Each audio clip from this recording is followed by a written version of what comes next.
ഇൻഫോസ്പെയറിൻ്റെ പുതിയൊരു വീഡിയോയിലേക്ക് ഏവർക്കും സ്വാഗതം.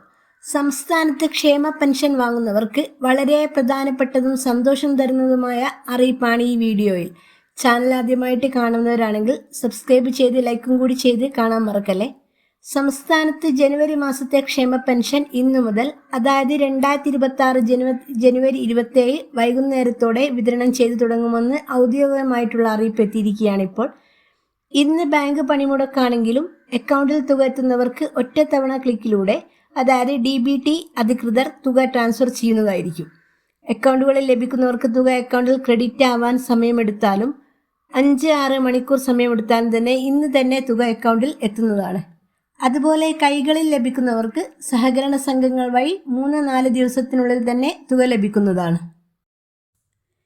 അതേസമയം സംസ്ഥാന ബജറ്റ്, അതായത് ജനുവരി 29 നടക്കുന്ന ബജറ്റിൽ വീണ്ടും പെൻഷൻ വർധനവിന് കളമൊരുങ്ങുന്നതായിട്ടുള്ള റിപ്പോർട്ടുകൾ പുറത്തു വരുന്നുണ്ട്.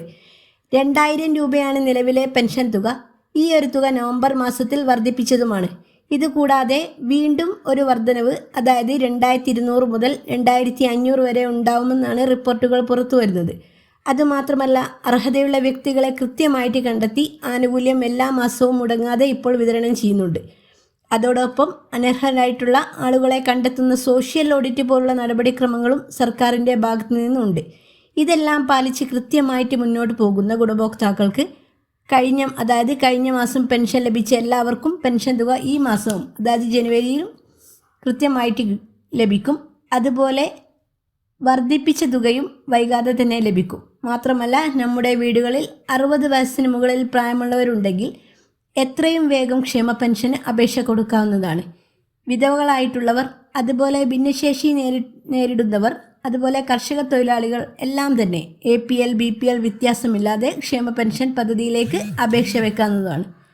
ഈ പെൻഷനുകളൊക്കെ ലഭിക്കാൻ സർക്കാർ പറയുന്ന കുറച്ച് മാനദണ്ഡങ്ങൾ കൂടി ശ്രദ്ധിക്കണം. നമ്മുടെ വീട് 2000 സ്ക്വയർ ഫീറ്റിന് മുകളിലാവാൻ പാടില്ല. അതുപോലെ ഗുണഭോക്താവിൻ്റെ പേരിൽ 4 ചക്ര വാഹനം, അതായത് 1000 cc മുകളിൽ വരുന്ന എൻജിൻ കപ്പാസിറ്റിയുള്ള വാഹനം ഉണ്ടാവാൻ പാടില്ല. സ്വകാര്യ ആവശ്യങ്ങൾക്ക് ഉപയോഗിക്കുന്ന കാറ് പോലുള്ള വാഹനങ്ങൾ ഉണ്ടാവാൻ പാടില്ല. കൂടാതെ വീട്ടിൽ AC പോലുള്ള വസ്തുക്കളും ഉണ്ടാകാൻ പാടില്ല. അതുപോലെ കുടുംബത്തിൻ്റെ വാർഷിക വരുമാനം വിവാഹിതരായ മക്കളൊഴിച്ച് ഏത് സ്രോതസ്സിൽ നിന്നുള്ള വരുമാനമായാലും 1 ലക്ഷത്തിന് മുകളിൽ ആവാൻ പാടില്ല. ഇക്കാര്യങ്ങളൊക്കെയാണ് പെൻഷൻ ലഭിക്കാനുള്ള പ്രധാനപ്പെട്ട മാനദണ്ഡങ്ങൾ. സോഷ്യൽ ഓഡിറ്റിലൂടെ എല്ലാം പരിശോധിച്ച് കൃത്യമായി പെൻഷൻ ഉപഭോക്താവാണെന്ന് കണ്ടാൽ അപ്രൂവ് ആകുന്നതാണ്. അപ്രൂവ് മെസ്സേജ് വന്നു കഴിഞ്ഞാൽ അടുത്ത മാസം മുതൽ നമുക്ക് പെൻഷൻ കിട്ടുന്നതായിരിക്കും. നിലവിൽ വിധവാ പെൻഷൻ, അവിവാഹിത പെൻഷൻ വാങ്ങുന്നവർ പുനർവിവാഹം ചെയ്തിട്ടില്ല എന്ന സർട്ടിഫിക്കറ്റ് വർഷം തോറും ഹാജരാക്കേണ്ടതുണ്ട്. അതിൻ്റെ പോർട്ടൽ ഇപ്പോൾ ഓപ്പൺ ആണ്, അത് മറക്കാതെ തന്നെ ചെയ്യുക. കൂടാതെ മസ്റ്ററിങ് ടൈം ആയവർ കൃത്യമായിട്ട് മസ്റ്ററിങ് ചെയ്യുക. ഈ രേഖകൾക്കൊപ്പം തന്നെ ആധാറിൻ്റെ ഒരു കോപ്പി കൂടി സമർപ്പിക്കണം. അതോടൊപ്പം വരുമാന സർട്ടിഫിക്കറ്റ് ഹാജരാക്കാൻ അറിയിപ്പ് വന്നിട്ടുള്ളവർ അത് സേവന സൈറ്റിൽ അപ്ലോഡ് ചെയ്യേണ്ടതാണ്. നമുക്ക് പെൻഷൻ അപ്ഡേറ്റുമായി എന്തെങ്കിലും സംശയമുണ്ടെങ്കിൽ നമ്മുടെ വാർഡ് മെമ്പറുടെ സഹായം തേടാവുന്നതാണ്. ഇതുപോലെ ഇൻഫർമേറ്റീവായ വീഡിയോകൾക്ക് ചാനൽ സബ്സ്ക്രൈബ് ചെയ്ത് സപ്പോർട്ട് ചെയ്യൂ. Thank you for watching.